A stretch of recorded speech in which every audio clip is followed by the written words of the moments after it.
میرے معزز طلباء اکرام، آج کا جو ہمارا سبق ہے یہ ہے پیٹ کے نیچے جو بھی اعضاء ہیں جسم کے، یہ ہم پڑھیں گے۔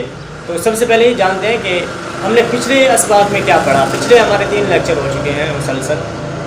تو ہم نے یہ بالوں کے متعلق پڑھا، اس کو عربی میں کیا کہتے ہیں، پیشانی، کان، ہونٹ، ناک، گردن، داڑھی، مونچھیں، جبڑے، یہ سب کچھ ہم نے پڑھ لیا۔ سینے کے متعلق بھی پڑھ لیا، اسی طرح کمر کے متعلق پڑھا، پیٹھ کے متعلق پڑھا، پیٹ کے متعلق پڑھا۔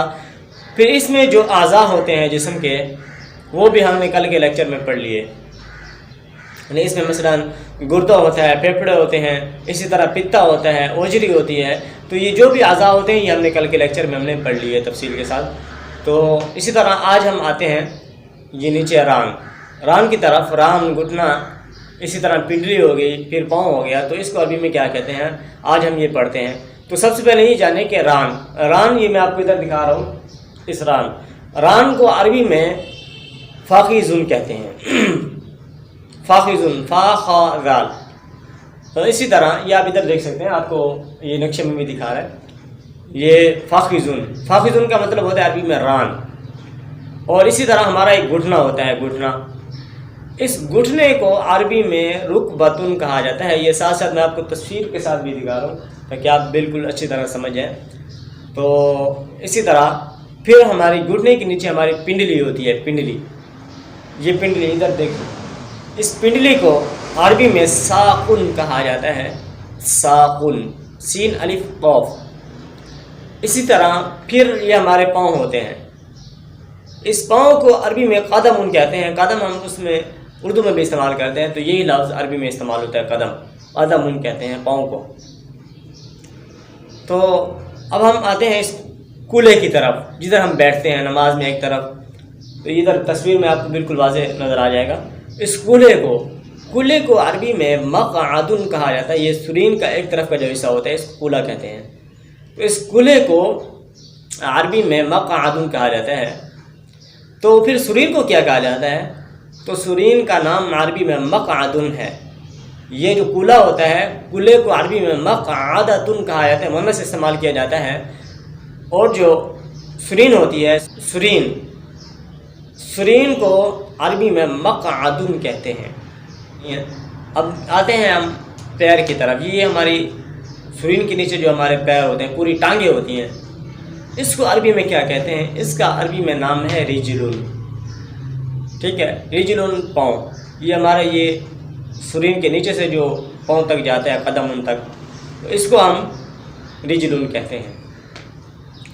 اسی طرح پھر ہمارے ٹخنے ہوتے ہیں۔ ٹخنا یہ پاؤں کا حصہ ہوتا ہے، جیسے کہ ہم وضو میں پاؤں دھوتے ہیں، ٹخنوں تک دھوتے ہیں نا۔ وَأَرْجُلَكُمْ، جیسے قرآن پاک میں وَأَرْجُلَكُمْ إِلَى الْكَعْبَيْنِ۔ اب یہ ارجل کا لفظ آ گیا، میں نے ابھی بتایا رجل پیر کو کہتے ہیں، تو یہ ارجل یہ اس کی جمع ہے کہ تم اپنے پاؤں کو دو کدھر تک؟ ٹخنوں تک۔ رجل کہتے ہیں پیر کو، اسی طرح ٹخنے کو کعبن کہا جاتا ہے۔ تو وَأَرْجُلَكُمْ إِلَى الْكَعْبَيْنِ قرآن پاک میں بھی اس طرح استعمال ہوا۔ اس طرح پھر یہ ہماری ایڑی ہوتی ہے، ایڑی یہ پاؤں کا پیچھے والا حصہ ہوتا ہے، یہ آپ ادھر دیکھ سکتے ہیں، ایڑی۔ اب اس ایڑی کو عربی میں عاقبن کہتے ہیں، عین قاف، بڑا قاف، با۔ اسی طرح پھر جیسا کہ ہم نے یہ پڑھا تھا کہ یہ ہاتھ کا جو اوپر والا حصہ ہوتا ہے، اس کو ہم نے پڑھا تھا مشط الید۔ تو اس طرح اس کا جو پاؤں کا اوپر والا حصہ ہوتا ہے، اس کو بھی اسی طرح استعمال کیا جاتا ہے، کیونکہ قدم ان پاؤں کو کہتے ہیں، یہ اردو میں استعمال ہوتا ہے۔ اور مشت جو ہے، جیسے کہ ہم نے ادھر ہاتھ میں پڑھا تھا، اسی طرح یہ ادھر بھی ایسے استعمال ہوتا ہے، مشت القدم کہا جاتا ہے پاؤں کے اوپر والے حصے کو۔ پھر ہم آتے ہیں کہ تلوے کی طرف، کہ جو پاؤں کا جو نیچے والا حصہ ہوتا ہے، تلوا، یہ ہم زمین پر رکھتے ہیں نا، اس تلوے کو عربی میں کیا کہتے ہیں؟ یہ ادھر تصویر میں بالکل آپ کو واضح دکھا رہا ہوں۔ اس کو عربی میں اخمص القدم کہتے ہیں، اخمص القدم۔ ادھر لکھا ہوا ہے، عربی میں بھی لکھا ہوا ہے، نیچے آپ دیکھ سکتے ہیں، اردو میں بھی دیا ہوا ہے، تو ادھر دوسری طرف انگلش میں بھی دیا ہوا ہے۔ تو پھر ہم نے جو کل میں نے کہا تھا کہ ہم ہڈی کے بارے میں بھی پڑھے تھے، جیسے کہ ہم نے وہ پڑھا تھا عظم الترقوتی، کہ عظم ادھر ہڈی کا لفظ آیا تھا۔ تو عظم کا مطلب ہوتا ہے ہڈی۔ عزم الترقوہ جو ہم نے سینے کی ہڈی پڑھی تھی، تو عزم الترقوہ، عزم کہتے ہیں ہڈی کو، بالکل یہ ہڈی ادھر میں نے رکھی ہوئی ہے تصویر میں آپ دیکھ سکتے ہیں۔ تو پھر میں نے کہا تھا کہ ہم جوڑ کا بھی پڑھیں گے۔ جوڑ کو عربی میں کیا کہتے ہیں؟ یہ جوڑ ہوتا ہے جیسے ہمارے ادھر جوڑ ہوتا ہے، بازو میں ہوتا ہے، ادھر کلائی میں بھی جوڑ ہوتا ہے، یہ جوڑ ہوتا ہے، گھٹنے کا بھی جوڑ ہوتا ہے۔ تو اس جوڑ کو عربی میں مفصل کہا جاتا ہے، میم فا صاد لام، مفصل، ادھر دیکھ سکتے ہیں آپ۔ تو آج کا ہمارا یہی سبق کافی ہے، کیونکہ رمضان کا مہینہ ہے تو بہت پڑھنا بھی مشکل ہوتا ہے، بہت گرمی ہوتی ہے، اور پچھلے ٹائم ہمارا سبق ہوتا ہے۔ تو انشاءاللہ ہم کوشش یہ ہوگی کہ ہمارا یہ سبق جاری رہے، کیونکہ جو ہم ادھر پڑھتے ہیں، یہ کالج میں پڑھتے ہیں، تو اس کی وہ روٹین نہیں ہے جو عام مدارس کی ہوتی ہے، کیونکہ بعض طلباء جو ہمارے ادھر یوٹیوب چینل پر آ رہے ہیں تو ان کو یہ بتانا چاہتا ہوں کہ ہمارے ادھر اسکول کے بھی کلاسیں ہوتی ہیں، اسی طرح مدرسے کی بھی کلاسیں ہوتی ہیں، اسی طرح کبھی ہمارے سمائی کے پیپر ہو رہے ہوتے ہیں، کبھی ششمائی کے ہوتے ہیں، کبھی اسکول کے ہو رہے ہوتے ہیں۔ تو اسی طرح جو ہمارا چھٹیوں کی روٹین ہوتی ہے، ابھی ہم رمضان کی چھٹیاں بھی آنے والی ہیں، تو ہماری چھٹیوں کی روٹین یہ ہوتی ہے کہ ہماری ادھر گرمیوں کی چھٹیاں کی جاتی ہیں، سردیوں کی چھٹیاں کی جاتی ہیں، جیسے کہ عام مدارس میں نہیں ہوتا۔ تو یہ ہمارے مدارس میں، یہ بھی وفاق المدارس کے ساتھ ہے، لیکن ہمارے مدرسے کی یہ روٹین ہے کہ اس میں گرمیوں کی چھٹیاں کی جاتی ہیں، اور اسی طرح سردیوں کی بھی چھٹیاں کی جاتی ہیں۔